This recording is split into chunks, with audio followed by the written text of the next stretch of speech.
Presidente na si Duterte, ano ba ang tunay na nagbago? Anong mga balitang hindi binabalita ng mainstream media? Anong mga balita ang kailangan nating linawin? Pag-usapan, pagkwentuhan natin. Nandito naman po ako, Siniel de Mesa, at ito ang Usapang Duterte. At kasama po natin today, hashtag Mr. and Mrs. Zaza in the house. They're very socially aware and socially conscious. Icon in the music industry, goes without saying, Aiza Sueguerra and Lisa Dino Sueguerra, the daughter of the ex-president. So, yes. First family din, no? I had a chance, one day. One day, no? Okay. At syempre, meron tayong bullet points, bulletin, 84% ang SWS trust rating ng president natin, President Duterte. Philippines was successful in the arbitration case regarding the Scarborough Shoal, West Philippine Sea. Eto, meron tayong bago. DILG Central Office Secretary Mike Sueño and DICT Secretary Rodolfo Salalima signed an agreement with PLDT Smart Communications Incorporated. Yes. Chairman MVP Manny V. Pangilinan and Globe Telecom CEO Ernest L. Koo for the establishment of the National 911 Emergency Hotline. Mainit na trending topic ngayon that a certain friend of ours that was appointed AVP, Assistant Vice President for Entertainment ng PAGCOR, mangled the English language. And it merited a headline. Facebook post lang po ito ng ating kaibigan in the industry, si Jimmy Bondo. At syempre, alam na alam po ng ating bisita po ngayong araw na ito, na mga Facebook post po ay biglang nagiging headlines. Yeah, actually, marami na kami ding mga ganyang mga experiences. Facebook posts na pick up ng media and ginawa nilang headlines. Sir, kaya ako most of the time private lang ako. Oo nga. Yeah. So, yeah, I think that's the problem now, no? I think minsan ang tendency is, syempre, clickbait yung mga ganyan eh, di ba? Kumbaga, mas mapapansin kapag mas malala ang headline natin. Which is sad because I would expect that from the tabloids, but not from broadsheets. Yes. Diba? Siyempre, expect natin ang broadsheets mas talagang more on tama impormasyon, mas walang kinikilingan. The goal is to really deliver unbiased news, diba? Kaya nga, tinatawag silang journalist. Otherwise, everybody could have been just columnists and writers. Otherwise, diba? doon na lang tayo sa Facebook and online media. Kung halimbawa pare-pareho lang. But do you think this article is malicious? Kasi may mga lines talaga. Pocholo Concepcion on Jimmy Bondo's mangling the English language. Ang sabi doon sa article, has unwittingly exposed his deficiency with the English language. So it's blatant that it's a pejorative statement from this Pocholo Concepcion. I actually wrote my own Facebook post and reaction about it. Only because, number one, I think it's very immature and irresponsible for a broadsheet. Very misleading, very malicious, and talagang maligning the character of the person. Parang, so, yung feeling mo din is to discredit Jamie from the post. Yes, because why do you break down certain supposedly grammatical errors na hindi naman, I mean, cradle to the grave. Lahat ng mga tao ngayon very involved na pagdating sa mga ganitong usapin. At it is our responsibility muna bago tayo mag-sensationalize ng kahit ano, na pangalagaan at protektahan din yung karakter ng yung personalidad or karakter ng iba't ibang tao. And if you are out there to malign intentionally, or kung hindi man intentionally, the mere fact that you are doing that is creating that kind of negativity. That's true. I think yun yung mali. I think that has been a trend, no, sa atin, di ba? It happens to a lot of people.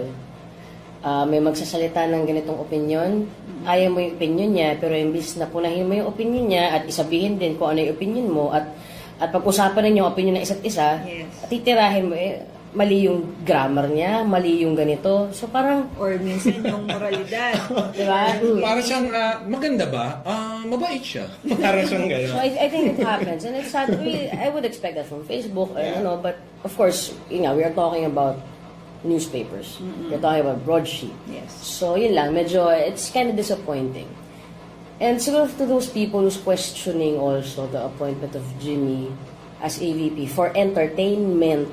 I mean, I would question if Jimmy Punta sa inilagay sa DPWH, Department of Agriculture, di ba? Medyo sa akin yun ang questionable. Para ako mismo, Jimmy, pare, ba't mo tinanggap? Exactly. Di ba? Pero this is entertainment. And he's been here for Yeah. ilang taon na rin. And circuit ang ano rin ni Jimmy. Linya niya to. So I think, I think he's very, very qualified for the job.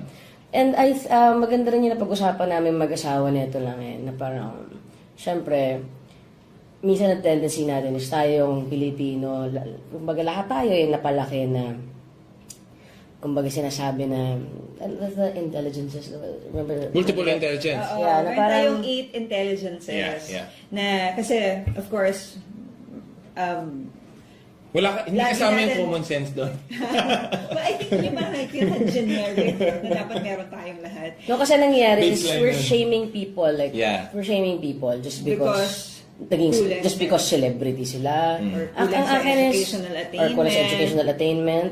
So, ang akin lang is, sana more than that, more than kung anong natapos, more than kung ano ang trabaho niya ngayon, tignan natin kung ano ang mga nagawa niya. Kung ano ang pwede niyang gawin. Kung nasaan ang puso niya. That's true. Parang And with mas- all these 8 intelligences, they are as of equal importance. That's So true. kung meron kang, kung excellent ka sa visual arts, excellent ka sa performing arts, excellent ka sa ibang bagay, sometimes, especially if you're going towards an area or a field of discipline na according to your expertise, normally ang educational or yung educational attainment mo, it's irrelevant na eh. Yeah. Kasi you are equipped with all of those experiences. Ako, excellent ako sa pagmamahal sa Yun! Oh, God.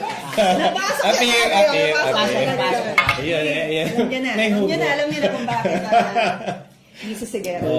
Okay yun na. Okay. Expect that maraming mga ganyan. Ang rumarally point yung mga gano'n. Rumarally point. Pero neto si Jimmy kasi, he's an independent musician. He's been producing shows independently. He produces Ateneo album siya. independently. Yes. So he can manage a corporation like that, no? Tapos I don't know what's the beef with Pocholo Concepcion, but I think kasi yung persuasion niya is LP. I don't think if Actually, it's ako naman, I honestly don't have any qualms if he's LP. Yeah. Kumbaga, it shouldn't matter anymore. Yeah. And yun nga kumbaga, siguro, yun ang dapat natin isipin na siguro dapat hindi na nagmamatter yun because I remember I had nagkaroon din ako ng Twitter exchange with an LP follower and he said na, campaign is done. Campaign season is done. May presidente na tayo. Yeah. And our loyalty now should be to the country. Yeah. Not to any person. That's true. So, yun lang ang akin, na parang, I think it goes on both sides also, from the Duterte supporters to the LP supporters. Siguro, let's look at people now sa kung sino sila, sa kung anong nagawa nila, hindi sa kung anong kinikilingan nila. So, of course, That's true. So, yun. So, mas lalo nakikita that Mr. Concepcion came from a medyo biased place, which is because of that. So sana lang, 'di ba? Intayin mo na yung mapamunuan ni Jimmy.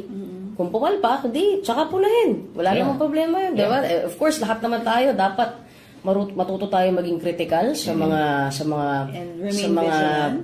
government employees na at mga nasa gobyerno because that's the only way we can move forward. Yeah. Yes. Pero yun nga, kumbaga hanggat wala pa namang dungis, huwag mo namang tirahin. Yun lang naman eh. And it's out of character. I've observed from other previous articles that he wrote. Usually, yung headlines niya is Pentatonix tickets sell 4 million in 5 days. Yes, Nonoy actually, Zuniga, I guest know him. I lecturer. know him Yeah. personally because It's out of character din eh.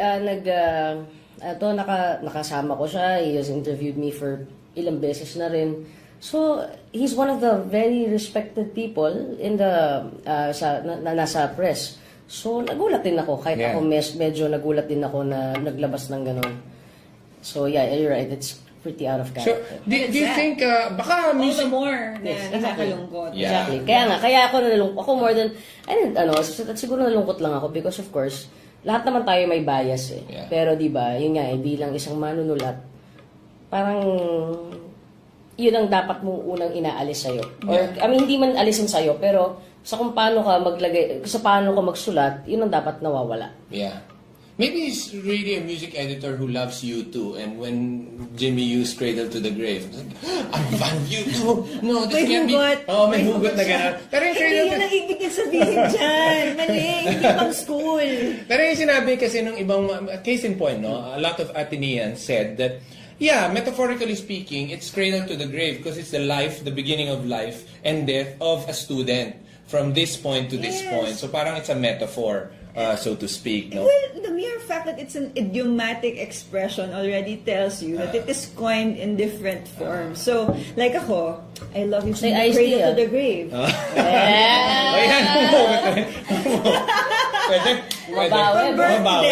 Mahal ko ang asawa ko. O, di ba? May kapalit ba yan, Pamela? Kung birth to death, bakit pinagpalit mo ako?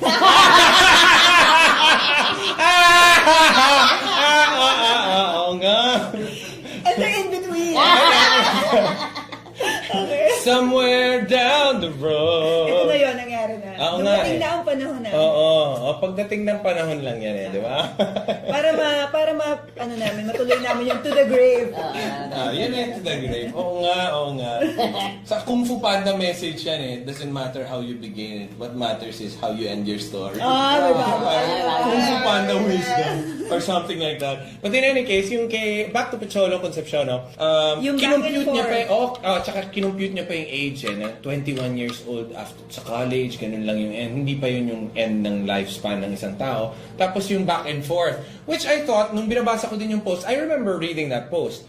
I thought also na, like the back of my hand yung sinasabi ni Jimmy, no? But at the same time, Jimmy doesn't have any time to proofread whatever he writes. Kasi sometimes, it's like a spur of the moment. And that's not the point. Yeah. The whole point of the Facebook post is to just actually clarify things and reach out to those who are doubtful Yes, siguro about it's very sad because it's a personal message. Because right now it shows how superficial people can be. Yeah. Na sometimes ang nangyayari is more than the context, more than kung ano yung nilalaman ng isang bagay, mas concerned na tayo sa mga bagay na At nililiteral para anong point? Ako, that's my first question eh. So what's the point of this article? Nakaka-insulto yun. Yeah. Hindi lang sa atin. Diba? Tapos nagtataka ang media kung ba't sila binaboycott ni President. Anyway, the point of the conversation probably is to take always yung nilalabas ng mainstream media with a grain of salt, I think, no?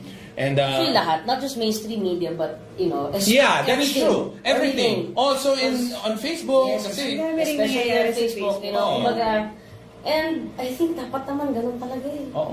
Kumbaga, I think we should all practice critical thinking. That's true. We cannot just receive everything that is given to us.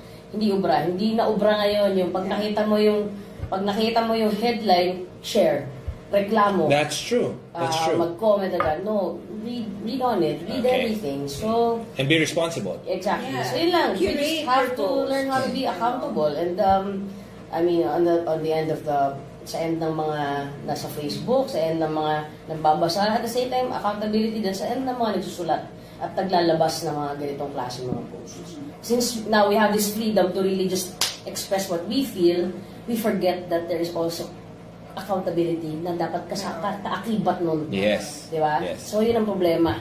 And yun ang kailangan pa nating matutunan. And That with freedom comes responsibility. Diba? Napaka-importante. Hindi great power lang. not Comes just to that. responsibility. Because Great there power is a and responsibility. consequence. It's a consequence sa freedom na ini-enjoy mo. Oh, Yes.